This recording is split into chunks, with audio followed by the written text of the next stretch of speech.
अखिलेश की शूद्र वाली पॉलिटिक्स का मायावती ने निकाला तोड़। कमजोर और दलितों के लिए मायावती का भारतीय संविधान शास्त्र। रामचरितमानस और शूद्र का कनेक्शन किसके षड्यंत्र का हिस्सा। क्या सपा के इस नए दाव पर मायावती करेंगी गेस्ट हाउस कांड अटैक। आखिर शूद्र की जंग के बीच मायावती कैसे बचाएगी अपना वोट बैंक। वोटरों की इस रस्साकशी की लड़ाई में कौन किसके खिलाफ।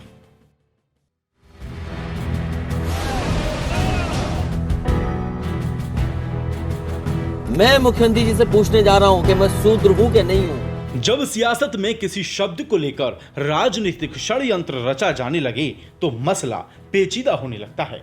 ठीक ऐसा ही इन दिनों उत्तर प्रदेश की राजनीति में हो रहा है। पिछले कई दिनों से रामचरितमानस की चौपाइयों को लेकर राजनीतिक दल एक दूसरे पर हमला कर रहे हैं।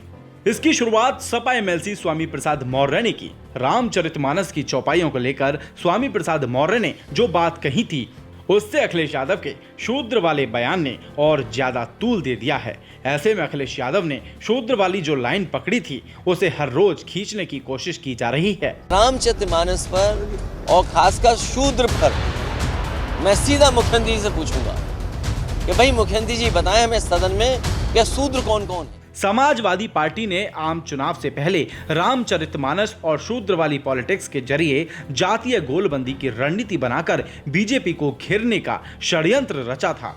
लेकिन जब दलितों, आदिवासियों और ओबीसी समाज जैसे अन्य कमजोर व उपेक्षित वर्गों की बात होती है तो मायावती रेस में सबसे आगे नजर आती हैं। दलितों, आदिवासियों और ओबीसी समाज में गहरा दखल रखने वाली मायावती ने जब अपने वोट बैंक पर डाका डालते सपा को देखा तो उससे रहा नहीं गया। इसलिए उन्होंने मोर्चा संभाल लिया और पलटवार करते हुए न सिर्फ समाजवादी पार्टी बल्कि बीजेपी को भी आड़े हाथों ले लिया।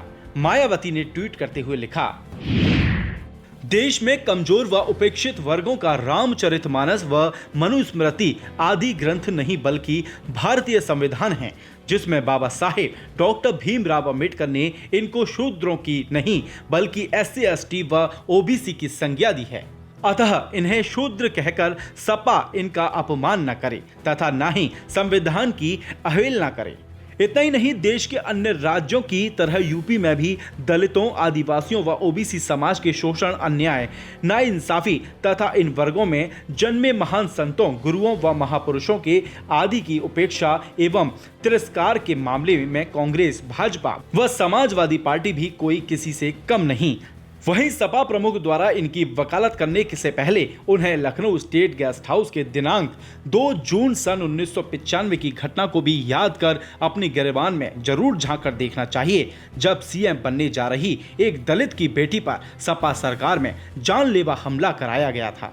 वैसे भी ये जग जाहिर है कि देश में SC ST OBC, मुस्लिम व अन्य धार्मिक अल्पसंख्यकों के आदि के आत्मसम्मान एवं स्वाभिमान की कद्र BSP में ही हमेशा से निहित व सुरक्षित है, जबकि बाकी पार्टियां इनके वोटों के स्वार्थ की खातिर किस्म किस्म की नाटकबाजी ही ज्यादा करती रहती है, जिसके बाद प्रदेश का राजनीतिक माहौल गर्म हो गया। दरअसल ये सारा खेल कभी मायावती के सबसे विश्वास पात्र रहे स्वामी प्रसाद मौर्य ने खेला है। ये वही स्वामी प्रसाद मौर्य हैं जिन्होंने अपनी राजनीति का ककहरा मायावती की छत्र छाया में सीखा है। उसके बाद बीजेपी का भगवा पहनने के बाद अब अखिलेश की साइकिल पर सवार हैं। 2022 के विधानसभा चुनाव में जब स्वामी प्रसाद ने अखिलेश का साथ थामा था तो बड़े बड़े दावे किए थे, लेकिन जिस तरह का रिजल्ट आया उसने स्वामी प्रसाद मौर्य के पैर के नीचे की राजनीतिक जमीन हिला दी। अब वो मायावती के वोट बैंक पर हमला करके एक बार फिर से अपनी राजनीतिक जमीन बनाना चाहते हैं और इसमें उन्हें साथ मिल रहा है अखिलेश यादव का। समाजवादी के थिंक टैंक का मानना है कि इस समय मायावती की पकड़ अपने वोटरों पर ढीली हो गई है, उन्हें बहलाकर अपने पक्ष में किया जा सकता है। इसलिए जब स्वामी प्रसाद मौर्य ने रामचरितमानस में शूद्र का मुद्दा उठाया तो अखिलेश यादव ने इसे लपकने में देरी नहीं की। तो मायावती ने भी जब अपने वोटरों पर हमला होते देखा तो उन्होंने भी इसका जवाब दे दिया। अपने ट्वीट के जरिए मायावती कहीं ना कहीं अपने कैडर और कार्यकर्ताओं को ये मैसेज देना चाहती हैं कि समाजवादी केवल अपने स्वार्थ और राजनीति करने के लिए इस शब्द का इस्तेमाल कर रहे हैं। मायावती अपने ट्वीट के जरिए गेस्ट हाउस वाले कांड को दोहराने का मतलब साफ समझा रही हैं कि इस खेल में माना जा रहा है कि जातिगत समीकरण की बात जितनी ज्यादा होगी, वोटों का ध्रुवीकरण उतना ही ज्यादा होगा, जिसका सीधा असर आम चुनावों में देखने को मिल सकता है। यही वजह है कि ना तो स्वामी प्रसाद मौर्य मानस की चौपाइयों को छोड़ने की बात करते हैं और ना ही समाजवादी पार्टी शूद्र वाली लाइन को मिटने दे रही है। इसलिए समाजवादी पार्टी के ऑफिस के बाहर रंग बदले नजर आए। समाजवादी पार्टी के बाहर लगे पोस्टर के बाद तो अब बीजेपी भी खुलकर मैदान में आ गई है। केशव प्रसाद मौर्य हों, ब्रजेश पाठक हों या यूपी बीजेपी अध्यक्ष भूपेंद्र सिंह हों, सभी ने एक साथ अखिलेश यादव और स्वामी प्रसाद मौर्य को घेर लिया है। ये तो सभी जानते हैं कि यूपी की राजनीति में जाति का फैक्टर कितना मायने रखता है।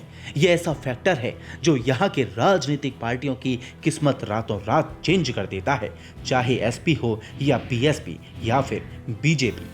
हर किसी की राजनीतिक जमीन इसी फैक्टर पर खड़ी है। यही वजह है कि सभी राजनीतिक पार्टियां रामचरितमानस और शूद्र के विवाद को एक दूसरे पर डाल रही हैं। 2024 के लोकसभा चुनाव से शुरू हुआ ये विवाद अभी और क्या रंग दिखाएगा, ये आने वाला वक्त बताएगा। आपकी इस पर क्या राय है, हमें कमेंट बॉक्स में जरूर बताएं। ऐसा ही वीडियो देखने के लिए हमारे चैनल पॉलिटिकल जंक्शन को जरूर सब्सक्राइब करें।